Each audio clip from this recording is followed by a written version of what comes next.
Jangan lupa like, komen, dan subscribe channel YouTube TVRI Bengkulu. Dan jangan lupa nyalakan notifikasinya.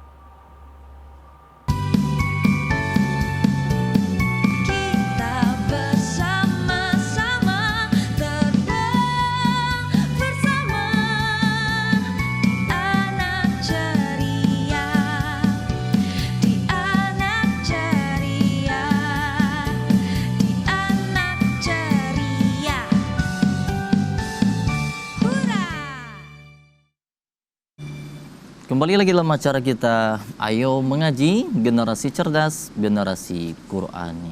Baik sahabat Qur'ani yang ada di rumah dan studio, sesi selanjutnya kita minta sahabat Qur'ani kita yang ada di rumah, yang ada di studio maksud kami, untuk membacakan satu orang nanti satu ayat, nanti kita gulir selanjutnya ya. Di sini telah hadir di depan kami minta ini Syamsul ya. Syamsul untuk membacakan ayat pertama, nanti selanjutnya akan kita coba bahas mengenai hukum tajwidnya. Silakan.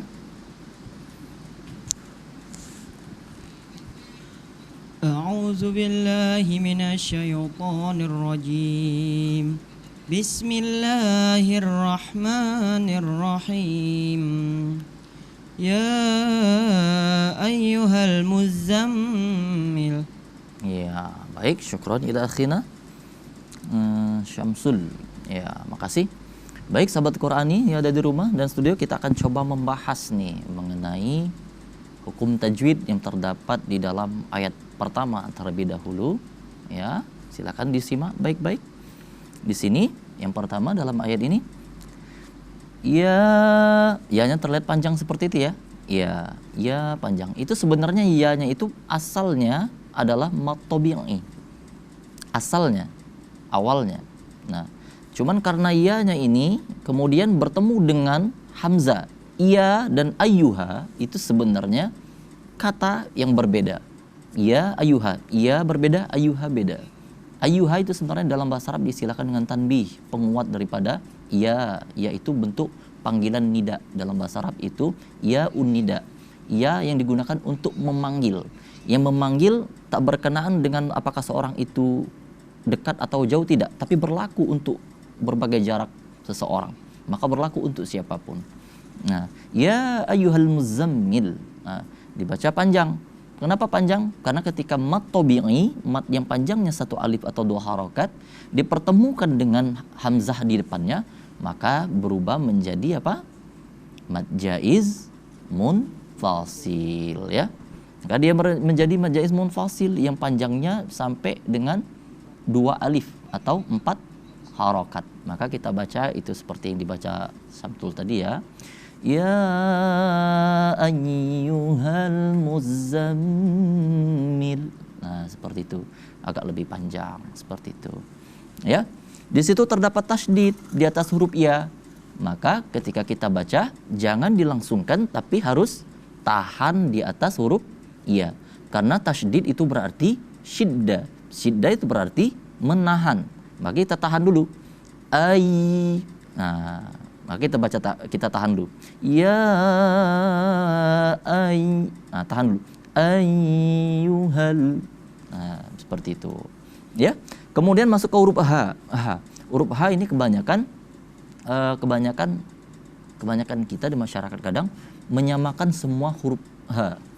Huruf H dibaca sama semua. Padahal amat jauh berbeda. Dalam bahasa Arab itu ada kekhawatiran tak kala sesuatu tak dibaca sesuai, berubah artinya memang betul. Seperti itu. Maka ini adalah H tebal. Maka kita harus membacanya H. Jangan dibaca H. Ya. Ya ayyuha. Yuha. H. Ada semacam H tebal ya. Nah, kemudian ya ayyuhal. Hal dibaca situ karena ada alif lam qamariyah. Kenapa al-muzammil dibaca alif lam qamariyah? Karena alif lam paling tidak ada dua. Yang satu alif lam al-qamariyah, yang satu asy-syamsiyah. Kenapa ini dikatakan al-muzammil ini alif lam al-qamariyah bukan asy-syamsiyah? Karena seperti ini. Al-qamariyah itu langsung dibaca, yang dibaca al dulu kan? Al-qamariyah. Sedangkan asy-syamsiyah itu sebenarnya al syamsia. Cuman digabung langsung A-nya sama huruf sya-nya. La-nya, lamnya tak dibaca. Jadi asyamsia.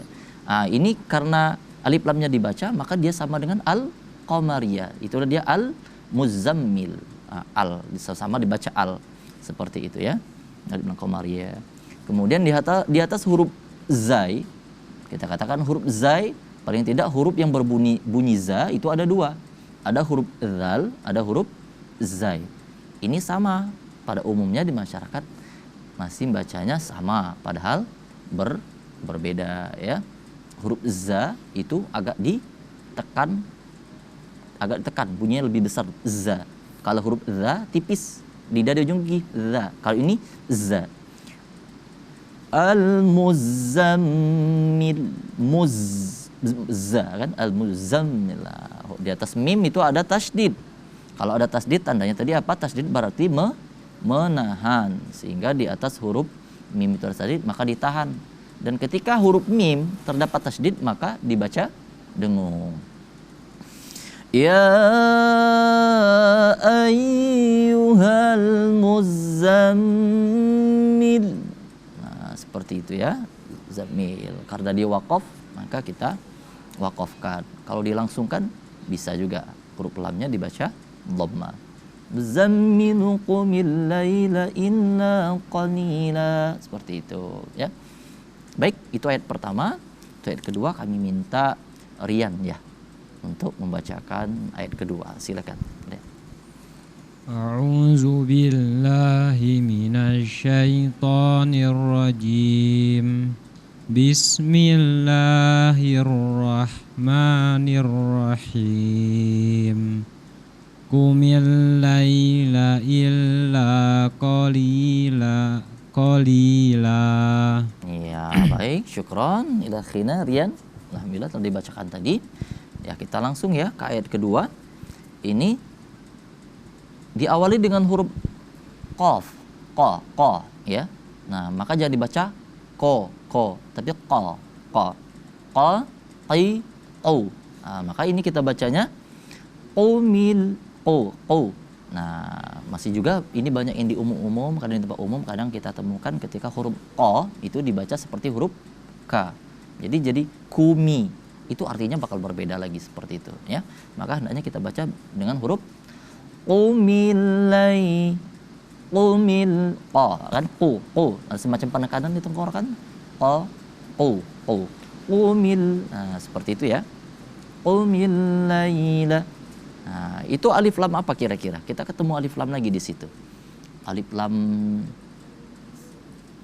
syamsiyah atau qamariyah itu. Nah, itu langsung nyambung ya. Oh ya, ini karena dia berasal dari kata laila. Al-laila langsung digabungkan ya. Nah, didobelkan karena al yang pertama alif lam juga lam yang sehingga dia bertemu dua alif lam itu sebenarnya. Itu makanya digabung seperti itu. Ya. Kemudian ada ya mati. Ada ya mati dan sebelumnya ada huruf yang berbaris fathah. Maka berlakulah dia hukum mad layyin. Mad layyin itu berarti lembut. Nah, seperti itu. Maka qumil laila. Nah, itu mad layyin. Itu namanya mad layyin. Huruf la-nya apakah kita baca panjang? Tidak, lailanya pendek ya, karena tak ada yang membuat huruf ini menjadi panjang bacaannya, nggak ada. Nah, dia tetap pendek di situ ya. Illa. Nah, kita baca illa, kita tahan di huruf lam gara-gara ada apa itu? Apa yang membuatnya tertahan seperti itu? Karena ada tasydid itu sendiri atau syiddah, bahasa lain yang sering orang sebutkan. Kita tahan. Illa agak panjang, satu alif atau dua harokat, karena dia di situ mad tabi'i atau mad asli. Mad asli itu panjangnya dua harokat itu paling enggak dua ketuk, tuk gitu. Illa qalila. Nah, huruf qa tadi udah dibahas, huruf qafnya qa. Li, sesudah huruf li ada ya mati di depannya, itu berarti huruf li-nya harus dibaca panjang. Karena ada huruf, ada yang membuat, ada alasan yang membuat dia harus dibaca panjang, yaitulah huruf ya sukun atau ya yang dimatikan. Qalila. Nah, ini perlu untuk saya ingatin. Ini kebanyakan ada di beberapa tempat yang mungkin karena faktor kebahasaan daerah, sehingga terbawa ketika membaca Al-Quran, sehingga bacaan Al-Qurannya berubah seolah-olah semacam ada penambahan huruf, padahal tak ada huruf yang seperti yang dibacakan. Maaf, misal seperti ini, illa qalila, ya kadang ada pertambahan ujung a, padahal di dalam Al-Qurannya nggak ada. Nah, itu maksudnya faktor kedaerahan ataupun kebahasaan kita itu ketika membaca Al-Quran jangan sampai terikut. Karena ketika kita baca qalila, ada hamzah seolah-olah mati, qalila, ada ya kadang ya. Nah, itu menyalahi kaidah bacaan. Ya. Nah, seperti itu ya. Baik sahabat Qurani yang ada di rumah dan studio, insyaallah kita akan sambung sesudah yang satu ini.